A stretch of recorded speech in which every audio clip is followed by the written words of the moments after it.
Nebi Saalax waxaa loo soo diray reer Samuud oo ay dhalasho ahaan isxigeen reer Caad. Reer Samuud waxay ku noolaayeen jasiiradda Carabta ee gobolka Al-Xijir oo u dhexeeya labada magaalo ee Madiine iyo Tabuuk. Deegaanka reerkani waxa uu ahaa mid leh dooxooyin barwaaqo ah iyo waadiyo biyo badan kuwaas oo aanay biyuhu ka gu'i jirin. Maadaama oo ay dhalasho ahaan isxigeen reer Caad, waxay xagga xoogga iyo dhererka u dhowaayeen reer Caad. Reer Samuud waxay ahaayeen dad maalqabeeno oo xoog badan, hase ahaatee waxay ahaayeen dad aad u kibir badan oo Alle caasiyey. Nebi Saalax wuxuu la yimid reer Samuud fariintii Alle, wuxuuna uga digay inay Alle qeyrkii caabudaan iskana dhaafaan camalkooda shirkiga ah. Waxa kale oo uga digay in haddii ay ka waantoobi waayaan uu Alle cadaabi doono.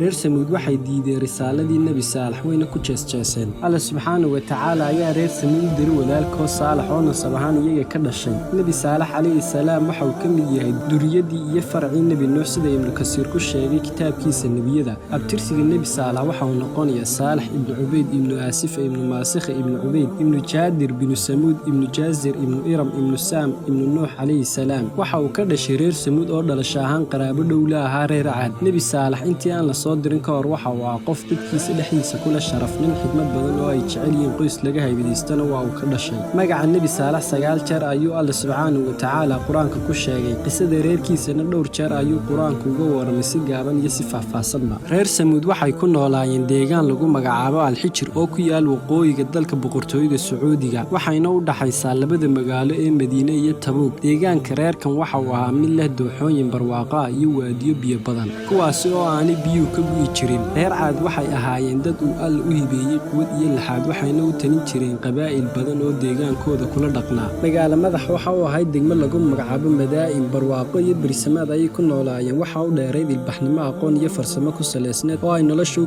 kaashanayeen. Waxay ahaayeen qabaa'il carab oo xadaarad fog leh. Reer Samuud waxay xirfad u lahaayeen dhisidda guryaha, waxay buuraha ka dhex dhisi jireen daaro dhaadheer. Awoodooda jir ahaaneed ayaa u suurtageli jirtay inay dhagaxaanta qoraan oo ay ka dhex sameeyaan dhismaha guryahaasi. Dhinac waxay ka yihiin buurihii ay ka nashqadeeyeen, dhinaca kalena aqallo qurux badan oo dhismahooga si wanaagsan loo nashqadeeyey. Quraanka marka lagu tilmaamayo guryahaasi ereyga loo adeegsaday waxa uu yahay naxti oo noqonaysa af Soomaali ahaan farshaxan. Reer Samuud kuma mahadnaqin nimcadan iyo awoodan uu Alle siiyey oo kibir ayay ka qaadeen. Waxay ahaayeen kuwo aad u dulmi badan. Arrinta ugu sii daran ayaa ahayd in sidii reer Caad ay la yimaadeen dulmi. Dhagaxyada ayay asnaam ka qoran jireen si ay u caabudaan, kaalmana u weydiistaan. Alle subxaanahu wa tacaala oo sifooyinkiisa ay ka mid tahay inuusan dulmin addoomihiisa, inta uusan qoom halaagina u diro qof iyaga ka mid ah si uu u gaarsiiyo fariinta xaqa ah. Alle ayaa u doortay Nebi Saalax calayhi salaam inuu fariintiisa gaarsiiyo qoomkiisa. Ibnu Kasiir oo sharaxaya aayadda 73 ee suuradda Caraaf ayaa yidhi, waxay mufasiriintu isku raaceen in reer Samuud oo maalin ku shiraya goobtooda shirarka ayaa waxa halkaasi ugu yimi rasuulkii Alle u soo diray ee Saalax, wuxuuna ugu yeedhay inay Ilaahay oo keliya caabudaan kana dheeraadaan shirkiga iyo asnaamta. Reer Samuud oo sidii reer Caad ahaa dad aad u kibir badan ayaa ku bilaabay jees iyo aflagaado. Waxay yidhaahdeen waxaa tahay qof waalan oo sixran.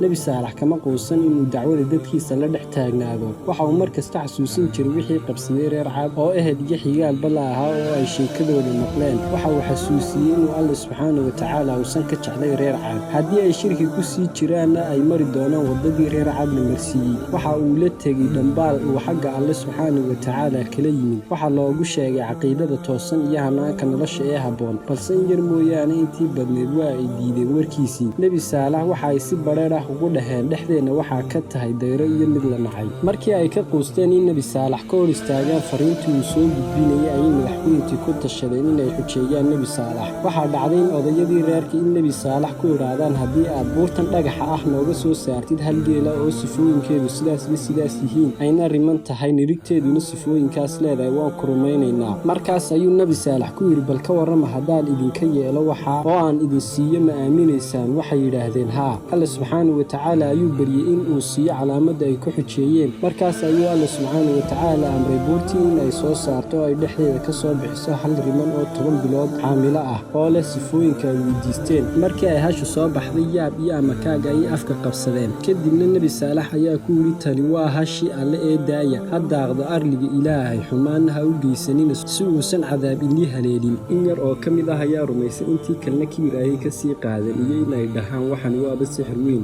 hashi waxay dhashay mirig. Nebi Saalax ayaa waxa uu sheegay in hashan ay la socoto shuruud ah in maalin ha socoto maalinta kalena ay reer Samuud ka cabaan ceelka, in hashu daado meesha ay rabto cidna ayna dhibaato u geysan. Way aqbaleen muddana sidaas ayay hawshu ku socotay. Ceelka biyihiisana sidaas ayaa loo kala qaybsaday. Hasha maalin waa la waraabin jiray, maalinna way daaqi jirtay. Maalinta ay cabayso biyaha looma ogoleen in ay dhaansadaan biyaha ama ay cabaan. Kadib waxay weydiiyeen rasuulkii Ilaahay waxa ay cabayaan maalinta aan loo ogoleen in ay dhaansadaan ceelka. Waxaana loo tilmaamay inay cabaan caanaha hasha, waxaana ku filnaan jirtay caanaheeda maalintaasi oo dhan. Muddo kadib ayaa kibirkoodii tusay inaysan macquul ahayn in hal neef oo geel ah maalin dhan loo daayo ceelka. Duqaydii reer Samuud ayaa shir iskugu yimid, waxayna isku raaceen in ay hasha dilaan oo ay isdhaafiyaan si aysan ugu xidhiidhin biyaha. Waxaa hawsha dilka loo xil saaray nin la oran jiray Qidaar binu Saalif oo ahaa mid isku darsaday shar iyo xoog weynaan. Qidaar markii hore hawsha waa uu ka cagajiiyey. Duqaydii reerka ayaa waxay u direen gabadh aad ugu fiicnayd gubaadada, ninkeeduna oo ka mid ahaa madaxda reer Samuud. Waxayna u ballan qaaday haddii uu fuliyo arrinta dilka hasha inay siin doonto mid ka mid ah afarteeda gabdhood midii doonkiisa ah. Qidaar waxa uu aqbalay qorshihii, wuxuuna diyaarsaday 8 nin oo hawsha la fuliya. Qidaar oo ay la socdaan 8 nin ee kale ayaa u soo dhaqaaqay dhinacii hasha. Ugu horreyna Qidaar ayaa hasha feedhaha gooyey, kadibna warankii ayaa uu ku dhuftay hasha ilaa ay dhulka ku dhacday. Kadibna intoodii kale ayaa warankii iyo mididii ku bilaabay ilaa ay jidhkeedii cadcad gooyeen. Markii hashii la dilay, mirigteedii waa ay carartay, waxayna fuushay buur dusheeda 3 jeer ayayna qaylisay.